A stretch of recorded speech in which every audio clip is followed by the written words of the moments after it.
Ghrelin, leptin, GLP-1, oh my!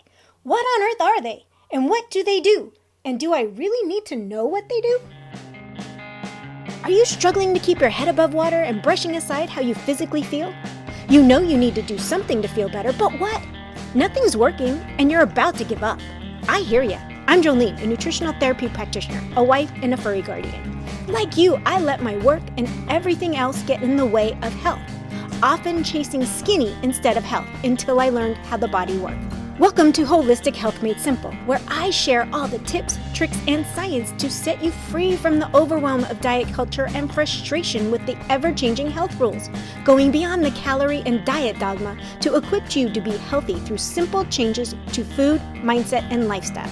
If you're ready to stop spinning your wheels and learn how to feel better with changes that work for you, results that are undeniable like more energy, improved mood, better sleep, and fat loss, this is the podcast for you. Pop in those headphones, take a deep breath, and let's get healthy. Hey there. In the gut health and hormone episode, I said I would come back and go over ghrelin, leptin, and GLP-1. All three of these hormones are produced in the gut, and it is important they are signaling correctly and that you can actually hear them. I'll also talk about those new GLP-1 inhibitor drugs that are all the rage right now. So let's dive in. First up is ghrelin. Think of it like the body's dinner bell. It basically tells your brain, hey, it's time to eat. Now this hormone is produced in the gut and it peaks right before meals and drops afterwards. It basically manages your hunger and urges you to refuel. Understanding that ghrelin is crucial for managing your hunger. And when it's signaling properly, you can gauge when you're hungry or not, or bored, or thirsty. But when it's either silent or always signal, it can cause major problems in your body. So before we go too far, let's talk about leptin. Leptin is basically the opposite of ghrelin. They work hand in hand, actually. It tells the body, I'm full, time to put the fork down. It's like the manager of your eating habits. It signals your brain that you've had enough to eat and it curbs your appetite. It's basically the superhero that fights off overeating villains. However, in some cases, people can become a bit resistant to leptin's wise advice, and the signals, they get lost in translation. So helping your body maintain a healthy relationship with leptin is like coaching it to be the superhero it's meant to be. Keep those hunger and fullness signals in harmony.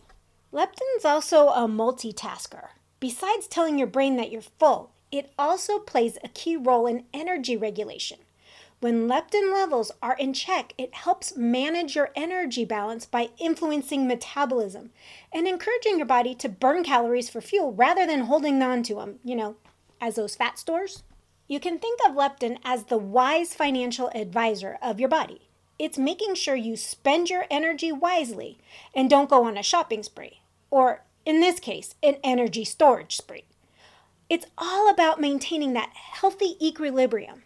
So if someone's feeling like their energy's out of whack, it might be time to check in on those leptin levels. The last of the three we're going to touch on today is the GLP-1, or the glucagon-like peptide 1. And I know this kind of sounds familiar, and we'll go into that in a little bit. Think of it as the maestro of meal satisfaction. It's released in the intestines after a meal, giving a standing ovation to the digestive process. Not only does it slow down the emptying of the stomach, keeping you full for a lot longer, but it also signals the pancreas to release insulin, which helps regulate your blood sugar. In the grand symphony of hormones, the GLP-1 is the one orchestrating the harmony between digestion, satiety, and blood sugar control. It's a chef's special touch to ensure a well-balanced and satisfying meal experience. Now, some have struggled for years with their weight or diabetes, and either they're curious or their medical team might have suggested a GLP-1 inhibitor like semaglutide, Ozempic, Sandexta, or one of the many others. But let's break down how they work. As we just discussed, GLP-1 is a hormone that stimulates insulin release and reduces glucagon production, both of which contribute to a better blood sugar control.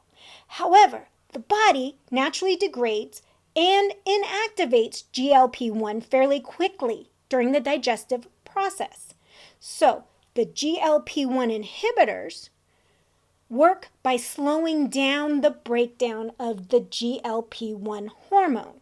By doing so, they effectively prolong the action of the GLP-1 in the body.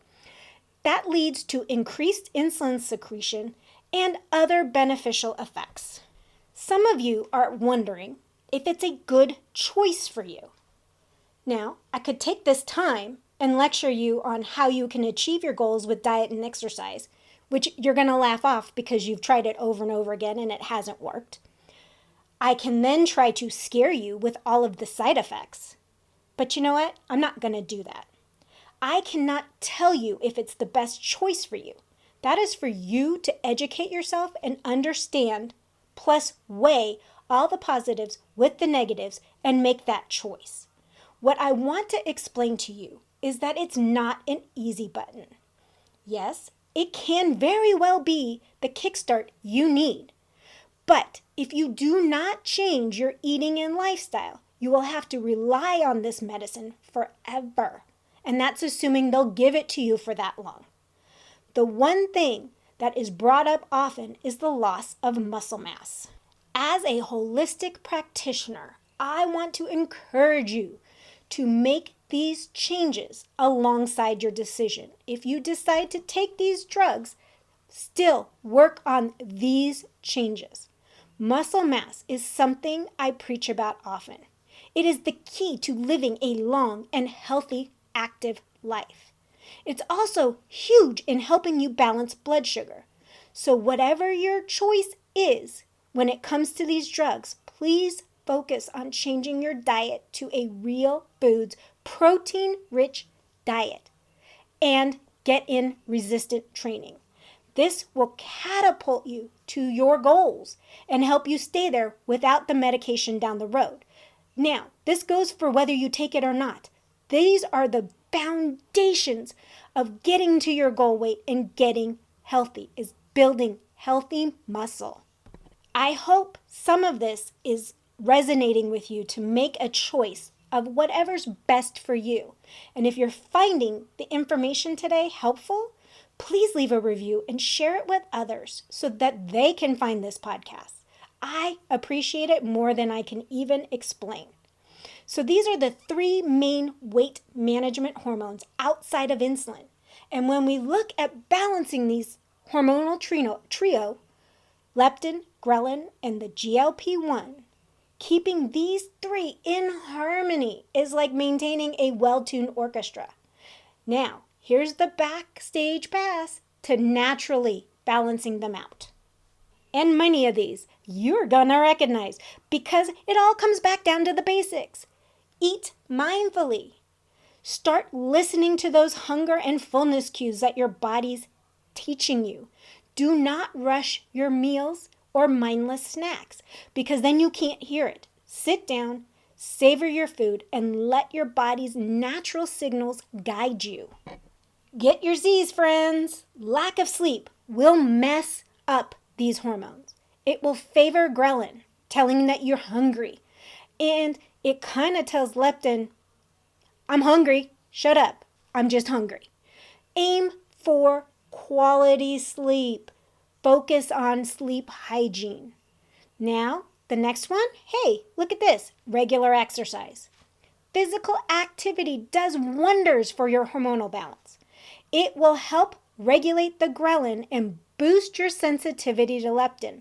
A lot of people are leptin resistant, so that's really important.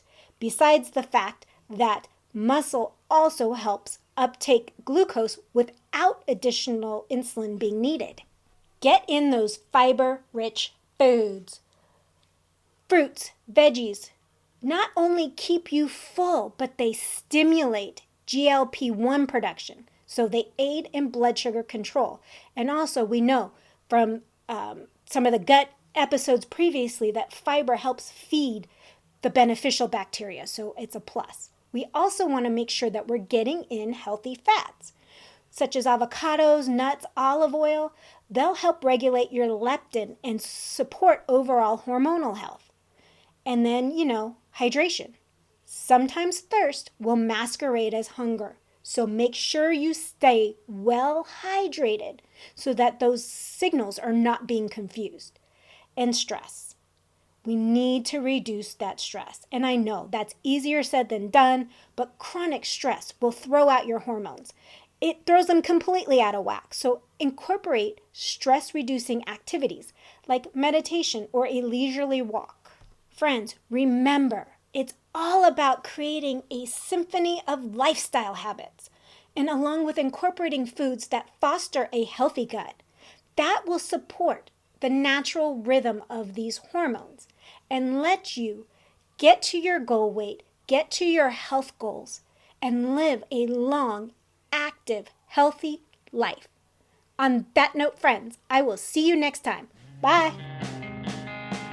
Thanks for listening in today. I hope you got some nuggets to take away on your health journey. Remember, this podcast is for educational and entertainment purposes. No medical advice is being given.